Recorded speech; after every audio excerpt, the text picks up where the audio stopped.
Welcome to Couples Help Podcasts, helping couples have the conversations they should have about marriage, committed relationships, intimacy, sex, and family matters. Helping couples to grow to deep love and connection. Thank you to our listeners who allow us to create more free resources that will help couples adventure into intimacy and restore relationships. You make it all possible. Why not donate and invest into the lives of others? Couples Help welcomes suggestions for podcast topics from our listeners.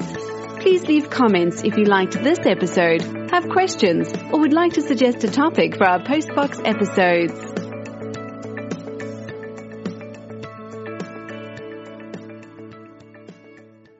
Welcome to The Art of Loving. It's Louis Fenty, your host, a registered marriage therapist, helping couples to reconnect and to live in deep intimacy and connection. Welcome to our first Postbox episode, the episode where I read letters and I choose my topic from the letters and the questions I've received. I received a few questions on what is infidelity. One letter from a couple struggling to reconnect after infidelity, where some partner downplays what happened and the other partner somehow disagrees on the details of what happened. And when I work with couples struggling with infidelity and trying to reconnect and save their marriage, this is somehow the first station we need to stop. What is infidelity? And somehow people don't agree on this. It was just the SMS, it was just sexting, it was just a picture, it was just emotional, it was not an affair. So this morning or today the question is, what is infidelity? And I'm going to try to define infidelity. I think what we struggle with is in the world there is no defined definition for what infidelity or affairs is. Everybody disagrees on this topic. But this is a very important question for couples that tries to move forward, to work with the pain. They somehow need to agree on the interpretation of what happened and not just have names and labels to downplay the hurt and the shame, saying things like it was just texting, it was unconnected porn, or it was interactive porn. And what makes this topic difficult, there is no universal agreement upon a definition of what constitutes infidelity. And the new digital age we live in presents itself with an ever-expanding range of illicit encounters. The world of transgression became very, very murky with the digital age we live in. You don't need to leave your house anymore to stray. Kisses in the bar is now pictures of you naked. An hour in a hotel room is a Snapchat session, or the secret of lunch becomes a secret Facebook account. It's very difficult to define infidelity in the new age where we live in the digital revolution, the evolution. But as an intensive therapist that works with affairs and specializes in affairs, I need to have some sort of direction to help couples to get to a point of understanding, reconnection, and new life. So for me, there's three elements. Whenever I work with affairs or infidelity, for me to define it and work with it, there's three elements. And in my opinion, if that is present, the chances are that you find yourself in an affair. The first one is secrecy, the second one is sexual alchemy or erotic energy, and the third one is an emotional involvement. This is my three markers for having an affair. Secrecy, the number one organizing principle of infidelity. That is that the affair always lives in the shadow of the real life.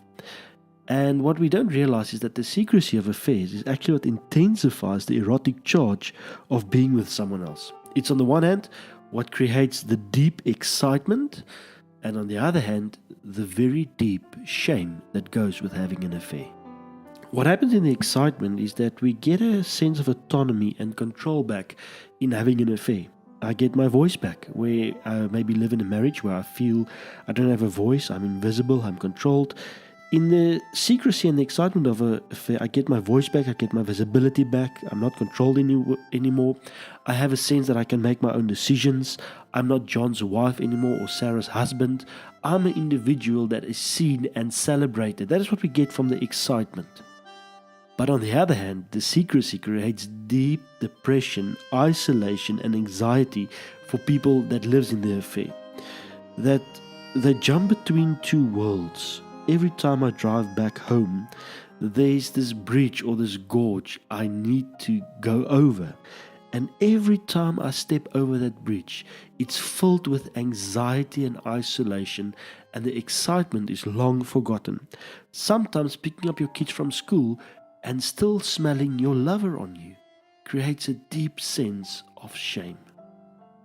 Of all the three markers, I think the secrecy of an affair is what creates the most hurt for partners experiencing an affair.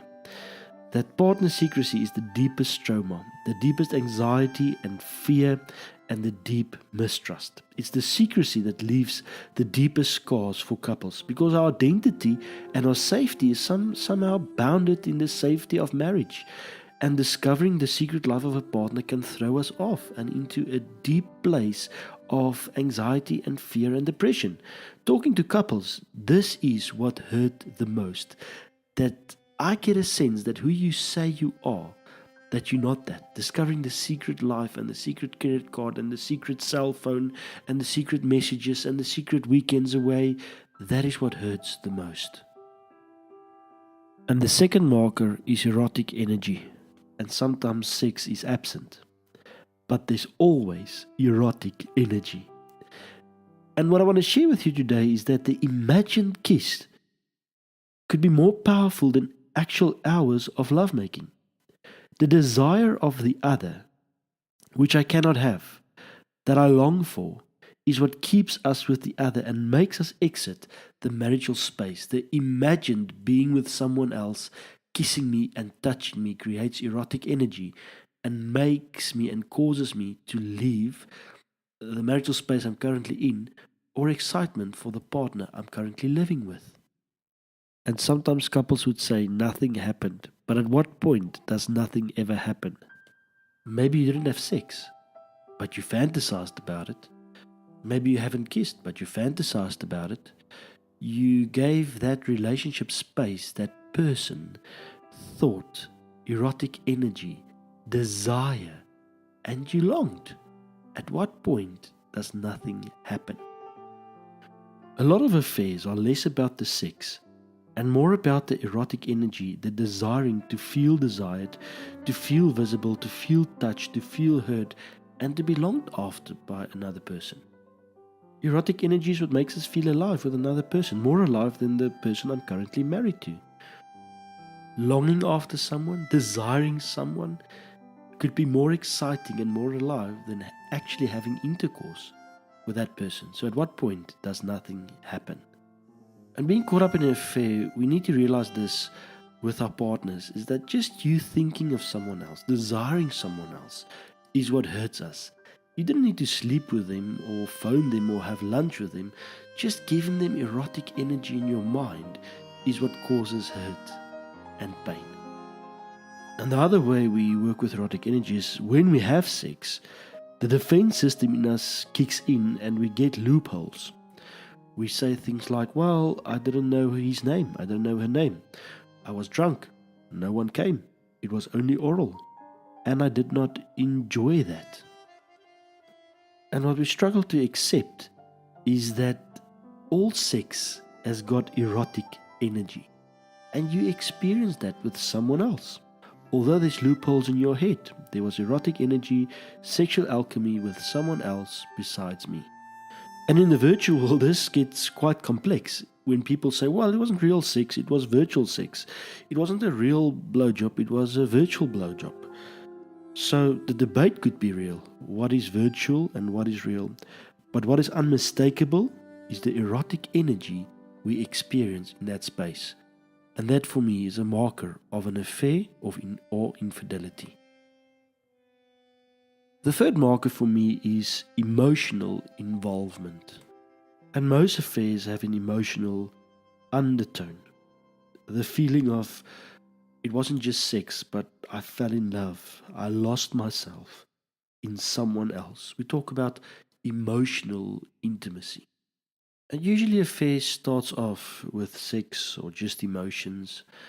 But sex and emotions are very difficult to untangle, and most people finding themselves in affairs at some level experience emotional involvement with a person with whom they never thought they would experience it with. And some couples never have sex in affairs. It's only emotions. And they would say things like, well, it was not an affair because we didn't sleep together. It was just an emotional attachment. Our deepest need as humans is to feel safe by emotionally attaching to someone. Being in a relationship with someone that emotionally attached to someone else, and that in a secretive way, that really hurts. And therefore, emotional attachment is one of the great markers for me of infidelity, even though there was no sex. If you are emotionally involved with someone and there's emotional attachment and emotional intimacy, that is a sign of an affair or infidelity. These are the three markers I use to help couples to start making sense of the pain they're experiencing in affairs. And I share this with you today that maybe if you look at these three markers, and one of them are there, to start accepting or realizing that maybe I am in an affair. Maybe you've been downplaying the fact that you didn't have sex. Or you've been saying things like, well, it's just sex and no emotions. Or it's just a WhatsApp, or it's just a Facebook Messenger, or it's just a fun connection. If it's secretive, if there's erotic energy, imagination involved, and even sex, and if there's a deep emotional connection, if you are sharing things with someone that's not your spouse or your life partner, you are in danger. Someone is gonna get hurt. And maybe you're living with someone who you suspect of having an affair.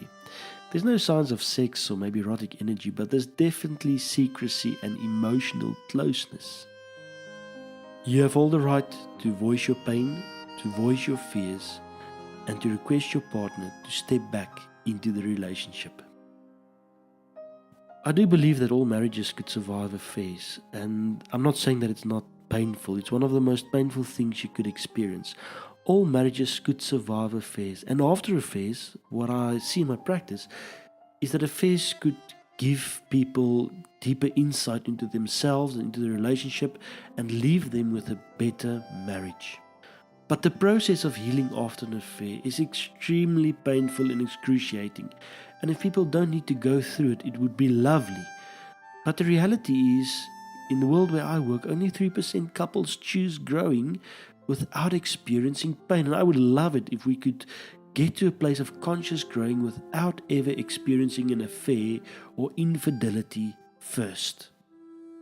So don't wait for an affair to wake you up, to call you back into deep connection and intimacy with your life partner. I want to end this podcast with 3 things I think that could help you as a couple to grow back into intimacy and loving and even bring back the erotic energy, although you've been with someone for a very long time. Being married places us in the love stage of love that is safe, it's familiar, I know you, but we still need that erotic energy, that erotic spark. So couples intentionally need to bring this back into the love stage of marriage to stay connected, excited, and intrigued by each other. First of all, couples need to create a distance between each other. Erotic energy needs air to breathe. It's like fire. It needs air. A relationship needs healthy autonomy and individuality. It needs 2 people to live each other next to each other in a healthy individuality. When you see your partner dancing and creating art and being with others and traveling from a distance, there's a desire that comes back. We realize our partner does not belong to us, and then we start longing to them. So married couples that lives in deep erotic energy is couples that gets it right to create a healthy distance between the 2 of them. Second of all, individuals need to be alive. You need to keep your passion alive by being alive in other areas of your lives. Our aliveness and our happiness creates mystery with our partners. Our aliveness and happiness creates mystery, and that fuels desire between 2 people. You need to do things that make you feel alive and make you feel good. You need to invest into your own aliveness and happiness. We cannot give that responsibility away to our partners. Whenever one person in a marriage or both of them show up fully alive, in their aliveness, in their greatness, in their happiness, it is very sexy. It creates mystery and fuels desire. And thirdly, you constantly need to reinvent yourself and your relationship. There are two types of people in a relationship. They are either alive or they are merely not dead. Those who are surviving their relationship tend to live outside of it. They basically try to show their best selves in their careers and invest energy into building social connections. And once they come home to their partners, they feel that they have already put up all the energy and they just want to chill. They don't want to make any effort in their love relationship. And this makes them simply lose their passion for their partner altogether and for the relationship. And this is not a nice place to be for a couple. The ones who maintain a vibrant, fulfilling relationship are those who understood how to reinvent themselves. And they do so over and over and over again. And reinventing yourself, being alive, creates immense mystery, and that fuels desire. They actively create and build a relationship, and so they keep the energy alive. As we reinvent ourselves, we need to try to reinvent our relationship over and over again. We cannot live the same way for 90 years as we did for 30 years back in the day. You will need to reinvent yourself and the relationship you live in over and over again. When couples get this right, the desire and the erotic energy stays alive. I know the aliveness that you could experience in an affair. But from my experience, it's not worth it. Affairs leaves all parties with a lot of pain and depletedness and brokenness. There is a way out of dullness without stepping into affairs. There is a way into connection and deep intimacy without looking for it somewhere else. Talk to your partner honestly today about what you need, where you think the relationship are, and what you think you need to do to bring back the spark. There is a place of deep connection and intimacy for all. And there is a place of healing and intimacy and reconnection for all couples that are willing to do the hard work. Thank you for listening, and thank you for sharing your thoughts. Keep on doing that, and keep on posting in the post box for future episodes. If you have questions or any suggestions, I welcome that. I'm Louis Venter, your host of The Art of Loving. See you soon. Thank you so much for listening to our free podcasts. Our goal is to inspire you to pursue an abundant marriage and sharing this journey to loving your partner into wholeness. Are you prepared to ignite the love? Why not sponsor a podcast episode today? Couples Help welcomes suggestions for podcast topics from our listeners. Please leave comments if you liked this episode, have questions, or would like to suggest a topic for our postbox episodes.